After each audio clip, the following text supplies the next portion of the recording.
Allez, non.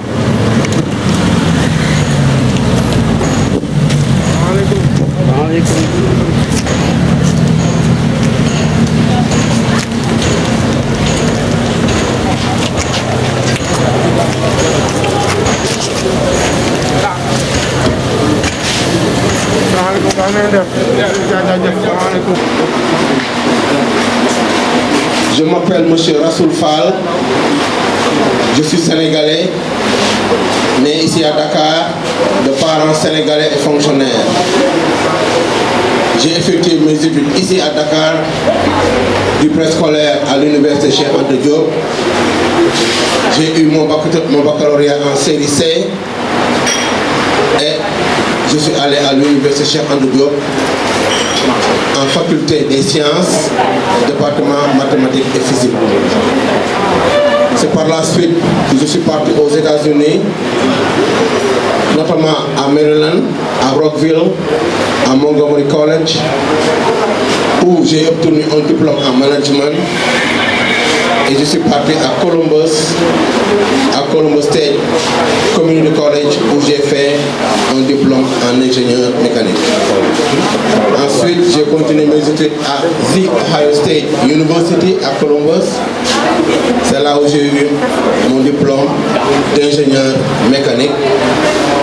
Et par la suite, je suis parti en France à The International School of Management et à New York St. John's University, là où j'ai fait mon diplôme international exécutif Master en Business Administration. Ma thèse porte sur managing in the public sector as opposed to the private. Ce qui veut dire la gestion du secteur public par rapport au secteur privé. Donc nous savons bien comment gérer un État, nous savons bien comment gérer un gouvernement, c'est ce que j'ai écrit. Après, je suis revenu au Sénégal en 2006, après l'appel de l'ex-président Maître Abdoulaye Wade pour le retour des Sénégalais au Sénégal. J'ai servi au ministère de la fonction publique, du travail et des organisations professionnelles en tant que chef de cabinet. J'ai travaillé aux États-Unis dans plusieurs firmes, notamment à Ford, où j'ai participé activement au redressement des sociétés en difficulté et même des sociétés en faillite. Et c'est ça mon expertise. Je suis un expert en management et je compte amener mon expérience que j'ai acquis au Sénégal et à l'étranger pour le bénéfice de mon très cher pays, le Sénégal. Nous n'avons que le Sénégal. On appelle tous les Sénégalais à être patriotes parce qu'on a besoin de l'expertise de tout un chacun. Les Sénégalais de la diaspora et les Sénégalais vivant ici dans notre pays natal. C'est la raison pour laquelle le parti s'appelle Bolo Ligueyeur Sénégal. On tend la main à tout un chacun, hommes, femmes, jeunes, enfants. Ce ne sera que les Sénégalais qui construiront le Sénégal. Ce ne sera pas aux Américains de le faire, pas aux Français de le faire, ni aux Chinois, mais ce sera les Sénégalais qui le feront. Les Américains défendent leur propre intérêt, qui sont l'Amérique. Les Français, la France, et la Chine défendra la Chine. Donc il nous revient, nous Sénégalais, de se regrouper ensemble, la main dans la main, comme le montre notre logo, les 15 effigies, debout, hommes, femmes, la main dans la main, pour sortir notre Sénégal des difficultés que nous vivons actuellement. En ce moment, nous vivons les problèmes de l'assainissement. Plus tard qu'hier, ça a plu, il y a eu des inondations dans tout Dakar. Donc ça doit changer ici au Sénégal. Je compte amener mon expertise avec mon équipe Bolo Ligueyeur Sénégal. Notre programme repose sur la santé d'abord. Sans santé, on ne peut rien faire. La santé avant tout. Nous voulons que chaque Sénégalais puissent avoir les soins nécessaires au moment opportun et qu'une femme n'accouchera jamais sur une charrette parcourant des kilomètres et finalement perdant même sa vie et la vie de son enfant. Ça nous tient à cœur et on veut sortir ça du Sénégal. L'autre point, c'est l'agriculture. Nous voulons développer l'agriculture, l'élevage et la pêche. Il n'y a pas de développement sans une autosuffisance de l'agriculture. Il faut accompagner les paysans avec les moyens nécessaires qu'il faut, l'équipement. Quand on parle d'autosuffisance alimentaire, ça veut dire qu'on va produire beaucoup. Ça, la main ne peut pas faire ça, les animaux ne peuvent pas faire ça. Il faut une automatisation de l'agriculture. De bonnes semences, de bonnes graines, de bons engrais pour une meilleure production que le Sénégal n'ira nulle part ailleurs chercher la consommation, mais tout se produira ici au niveau du Sénégal. Et les paysans, on aura jusque chez eux pour acheter toute la semence sans qu'il n'y ait aucune difficulté. Et les paysans seront regroupés dans des chambres avec des formations, surtout avec les nouvelles techniques agricoles qui permettent une meilleure récolte et de meilleure qualité. On fera la même chose pour l'élevage, encadrer les éleveurs du Sénégal pour qu'à l'occasion des fêtes de la Tabaski, des fêtes religieuses, pour qu'on n'ira nulle part ailleurs chercher des moutons pour pouvoir organiser les événements religieux que nous vivons au Sénégal. La même chose se passera au niveau de la pêche. Nous allons renégocier les licences de pêche, que les Sénégalais se sentent prioritaires des ressources halieutiques. Les poissons, c'est pour les Sénégalais, pas pour les étrangers. Le Sénégalais sera prioritaire. Nous allons donner des équipements nouveaux pour que les pêcheurs se sentent plus en sécurité, se sentent accompagnés dans leurs missions qui se sont accomplies. Nous allons aussi créer des usines, des sociétés à côté pour la conservation, le stockage et la commercialisation des produits. L'autre aspect de notre programme, c'est l'éducation. La jeunesse, les enfants, c'est l'avenir du pays. Si tu ne t'occupes pas de ta jeunesse, ton avenir ne sera pas prometteur. Donc on va s'occuper de nos enfants en insérant l'éducation religieuse qui permettra un équilibre des futurs diplômés, les futurs leaders du Sénégal qui vont nous permettre d'atteindre le développement. On ne parlera pas d'émergence, mais on parlera du développement du Sénégal comme on l'a vécu à l'extérieur, aux États-Unis, où on a vécu pendant une trentaine d'années maintenant, qu'on a acquis une connaissance, qu'on a acquis beaucoup de formations qui nous permettent de revenir au Sénégal et de nos chers frères, nos chères sœurs, nos chères mères, nos tantes et nos grands-pères du troisième âge. L'autre aspect, c'est la jeunesse et l'emploi. Les jeunes qui ont fini leur cursus scolaire doivent trouver de l'emploi automatiquement. Ceux qui n'ont pas eu la chance de terminer, on leur offrira une formation professionnelle et un financement qui leur permettra de produire et d'être des Sénégalais et de se sentir dans ce Sénégal qu'on ne peut pas partager. Sur notre programme aussi, nous allons travailler avec le secteur privé pour créer de l'emploi, travailler avec l'université. Même au niveau de l'université de Dakar, des autres universités du Sénégal, on doit faire en telle sorte que l'étudiant, même étant étudiant au niveau de l'université, peut travailler parallèlement pour pouvoir assouvir à ses petits besoins. Et c'est ce qu'on veut faire ici, travailler avec le secteur privé pour créer beaucoup d'emplois.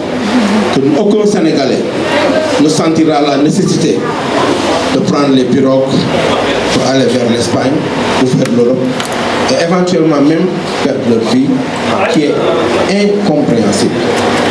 Je ne peux pas comprendre que nos jeunes Sénégalais perdent leur vie au large de l'océan Atlantique et que les vagues ramènent leur corps sans vie, qui représente une catastrophe naturelle. Donc ça constitue notre engagement personnel qu'on veut vraiment changer au Sénégal avec notre équipe, que Bolo Liguey Sénégal est prêt à travailler avec les Sénégalais pour que chaque Sénégalais n'aura aucun besoin d'aller nulle part que de rester ici au Sénégal, et on aura besoin d'appeler nos voisins de la Guinée, du Mali, de la Mauritanie pour venir nous aider à remplir le travail, l'emploi que l'on veut au Sénégal. L'autre aspect du programme de Bolo Liguey Sénégal, c'est la sécurité. Si on offre du travail aux jeunes, aux pères de famille, aux femmes qui travaillent dur, nos mères, nos femmes, nos grands-mères, qui se lèvent tous les matins à 6 h du matin et qui ne rentrent que le soir, tard le soir. Il faut qu'on les aide pour l'automatisation socio-culturelle et économique que les femmes se retrouvent dans ce Sénégal. Donc on doit tout faire pour les accompagner, pour les financer, parce que la femme constitue l'équilibre, la femme constitue le noyau de la famille, la femme constitue le noyau de la société et la femme constitue le noyau du Sénégal. Si les femmes se retrouvent dans ce Sénégal, on aura un Sénégal développé. Il n'y a pas de développement sans les femmes. Et l'histoire nous l'a appris. Si ce n'était pas à Ève, nous ne serons pas là ici. Parce qu'Adam lui seul ne pourrait pas amener toute cette humanité dans ce monde. Donc la femme joue un rôle très très très important dans le développement de l'humanité. Si on voit l'islam aussi, notre Khadija a joué un rôle essentiel dans la solidification de l'islam et la propagation de l'islam. Donc la femme est très très importante pour tout développement. Et ici tu vois le Sénégal, nos sœurs, nos mères qui ne cessent de se battre tous les jours pour que la famille puisse développer et un épanouissement de tout chaque. Donc c'est ça notre objectif. Ceux qui ne veulent pas travailler et qui ont opté pour la délinquance, ceux qui ne veulent pas travailler, qui ont opté pour créer des désordres, feront face à la loi. Parce que si on t'offre de l'emploi et tu refuses de travailler, tu veux la voie facile, tu feras face à la loi, mais on ne te laissera pas dormir tranquillement, tu vas être sorti, on te demandera de travailler dans les champs, l'assainissement de la ville, la propreté de la ville, et tu seras rémunéré. Dès ta libération, tu pourras avoir une meilleure réinsertion dans la société. L'autre aspect, c'est l'artisanat, le tourisme, la culture. On va assister les artisans à travers des formations, à travers des recyclages, pour une meilleure production et une meilleure consommation locale des produits sénégalais. Les artistes verront qu'il y aura des programmes de santé, des programmes de logement et des programmes d'accompagnement. On ne verra plus un artiste qui a passé tout son temps dans sa vie à faire plaisir aux Sénégalais et au soir de sa vie, on est tenté de faire des quêtes pour pouvoir assurer ses besoins médicaux. C'est la même chose pour le tourisme.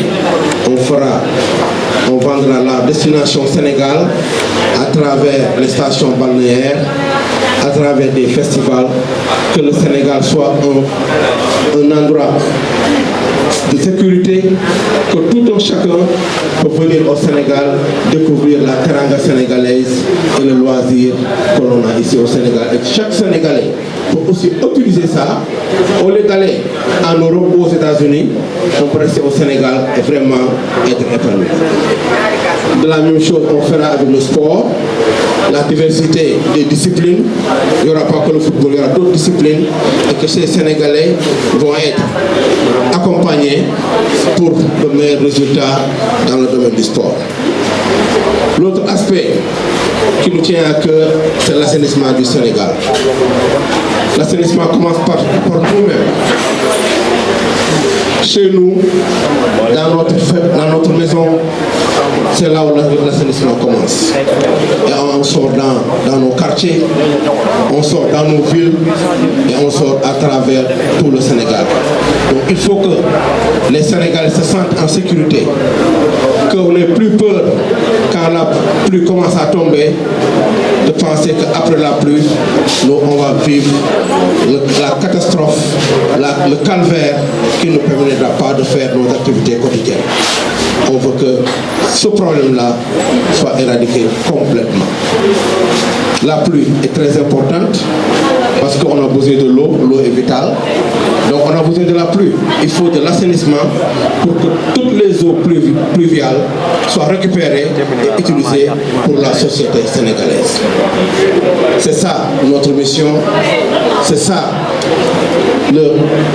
l'objectif de Bolo Ligue Sénégal. Nous voulons travailler avec tous les Sénégalais, quelle que soit la couche, quelle que soit la catégorie sociale, quel que soit le niveau de vie, que chaque Sénégalais se retrouvera dans un Sénégal prospère, dans un Sénégal développé, et que le niveau de vie de tous les Sénégalais peut être payé même par le plus petit salarié du gouvernement, par le plus petit salarié du secteur privé. C'est ce que Bolo Ligue Sénégal a fixé comme objectif. Nous voulons d'abord changer notre commune, qu'on appelle la commune de Dieuppeul-Derklé. C'est là où le travail commence. On va participer aux élections locales du 23 janvier 2022. Nous allons briguer la mairie, changer Dieuppeul, amener de l'emploi, amener la propriété au niveau de Dieuppeul, aider les femmes, aider les jeunes dans le sport, dans les domaines d'activité économique, aider aussi nos pères, nos grands-pères du 3e âge pour qu'ils se retrouvent dans Dieuppeul-Derklé et qu'on aura une meilleure commune, Dieuppeul-Derklé, que chaque Sénégalais se trouvera à Dieuppeul soit épanoui. Dieuppeul qui est si cher pour nous. Je suis né à Dieuppeul, j'ai grandi à Dieuppeul, j'ai fait mes études d'abord ici à Dieuppeul et à Liberté 4. Donc on n'a que Dieuppeul. Notre objectif premier, c'est de développer la commune de Dieuppeul-Derklé. Et ensuite aller aux élections législatives et aller aux élections présidentielles, parce que tout parti politique a pour objectif de briguer le suffrage des Sénégalais. Donc voilà ce qu'on voulait dire. C'est un simple point de presse. On ne peut pas tout développer ici. C'est tellement exhaustif que si on rentre dans les détails, on passera la nuit. Mais on voulait simplement annoncer notre candidature pour les prochaines élections locales du 23 janvier 2022. Que les Sénégalais sentent que nous sommes là, disponibles pour la communauté, pour la commune de Dieuppeul-Derklé, pour le Sénégal tout entier. Merci, je vous remercie de votre aimable attention.